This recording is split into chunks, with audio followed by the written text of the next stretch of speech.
Game 2 of today's doubleheader here on another cold April afternoon in Brighton.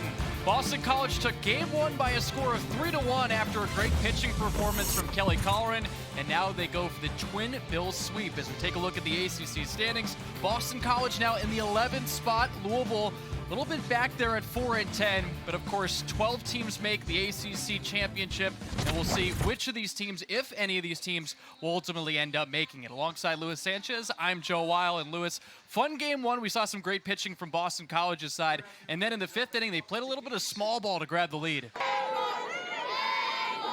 3-1. Off the end of the bat, shallow left, base hit! 2 runs coming to score. The throw comes into third. It's not in time. A 2-run double for Bree Stubbs. And the Tar Heels are now on top 6-3 here in the 6th. Action against Liberty. We were told today that she might be done for the weekend. That's driven high and deep to left field. Steve looks up, and this ball's gone. 2-run shot for Hannah Slike. And the Eagles take a 3-0 lead. Abby Dunning, a star in the making here with the Eagles in her sophomore campaign. 2-2. Swing and a miss, strike 3. Abby Dunning strikes out the side in the 3rd. Elevated, left field, hit deep, over the head of Hines.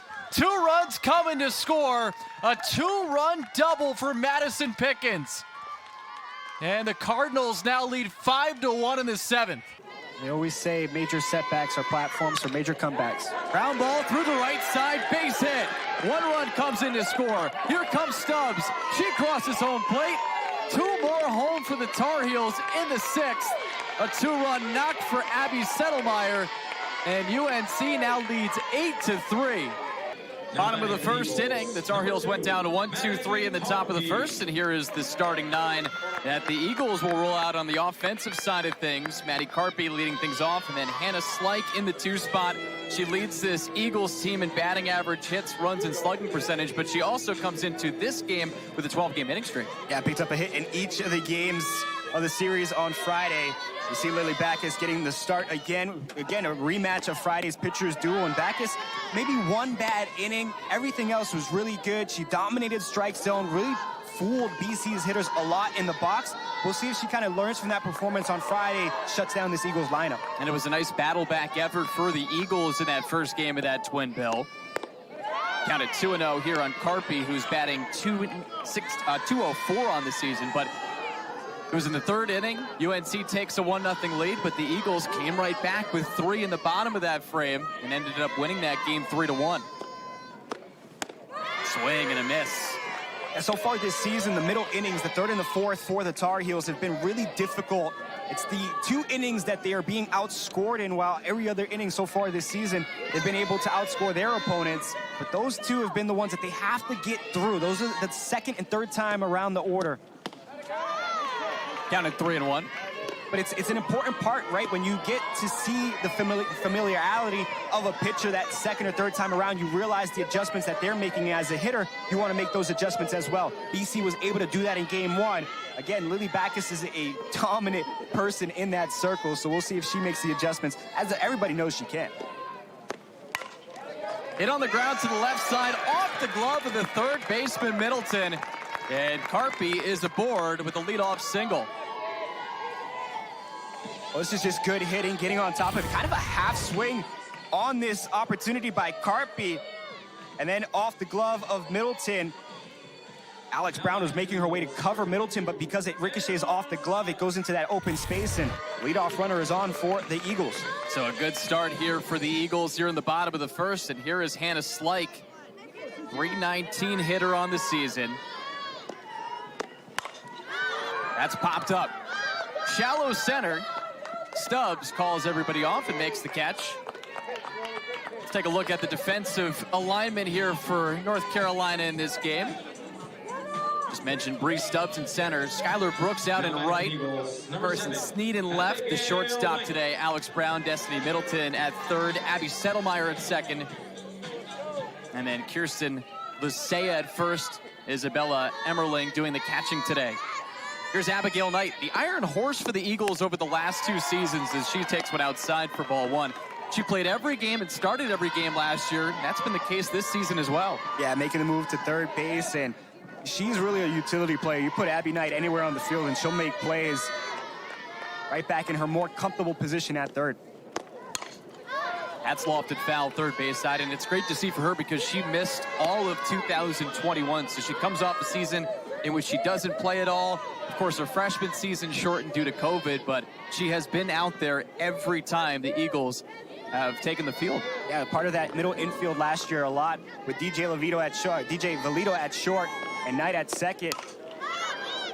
Pop up third base side. Sneed gives it a look and makes the catch on the run. She did drop it, and now they're going to say it's just a foul ball and a strike. Got to make that catch all the way through. The contact with the wall there on the dugout.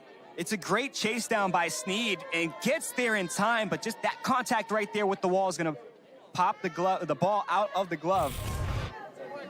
These outfielders, man, they've been so special. This is why these teams are so competitive in a lot of their games, is they have such great defenders. 1-2. Drilled into right, base hit. The ball goes all the way to the wall. Carpy stops at third. Knight's aboard with a double. And the Eagles are set up. Runners at second and third with one out. This is just good patience by Abby Knight to take this pitch to the open space in right field. Gonna lay back on it, swing right all the way through. That plant leg rotates. It's just a good piece of hitting, and again, a good chase down by Skylar Brooks on the outfield to make sure that Maddie Carpy stays at third. Good relay to keep that ball in the infield before a run can score, but back-to-back hits where Lily Backus has left it a little bit over the plate, and Boston College has made her pay. Well, both teams have been searching for offense throughout the season.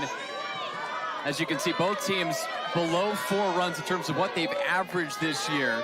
Pitching has been impressive on both sides. The Eagles sub-3 ERA, and UNC a little bit over that. In some trouble now. Second and third, one out. And Nicole Gyree takes a strike. When you're a pitcher and you have a pitch that you know you could go to get a strike, that's Lily Backus right there on the off speed, trying to get ahead on the hitter. Gets the strike call. 0-1 from the sophomore. Lined into center field, base hit. Carpy comes in to score. The throw comes to third, and Knight is out. She waited to see that ball go through, but it's an RBI for Nicole Gyree, and the Eagles take a 1-0 lead.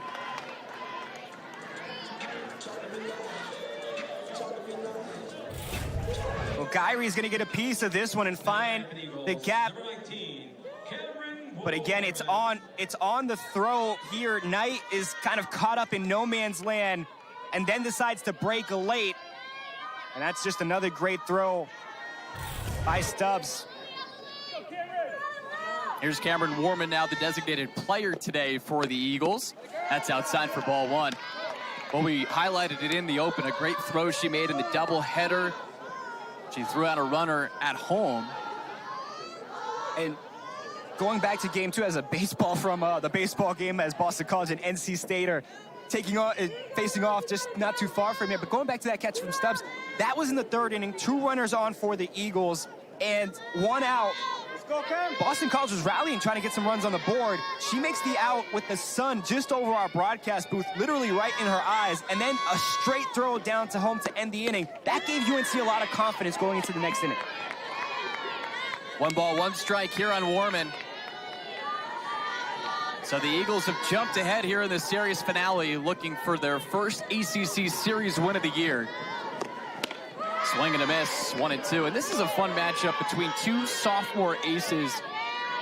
One on Boston College, obviously, Abby Dunning, and then Lily Backus here for UNC. These could be 2 players and 2 pitchers that we see for many years to come. 1-2. 2 balls and 2 strikes. You mentioned it, the ACC just in general, there's so many young talent, so much young talent. You look at what Clemson's been able to do so far this season. There's so many good storylines, and yeah, the young players for the first part of this conference part of the season have been the ones standing out the most. Ground ball to second. Settlemeyer throws to first, and that ends the frame. But the Eagles take the lead as Nicole Gyree comes through with an RBI to put Boston College ahead here in the series finale.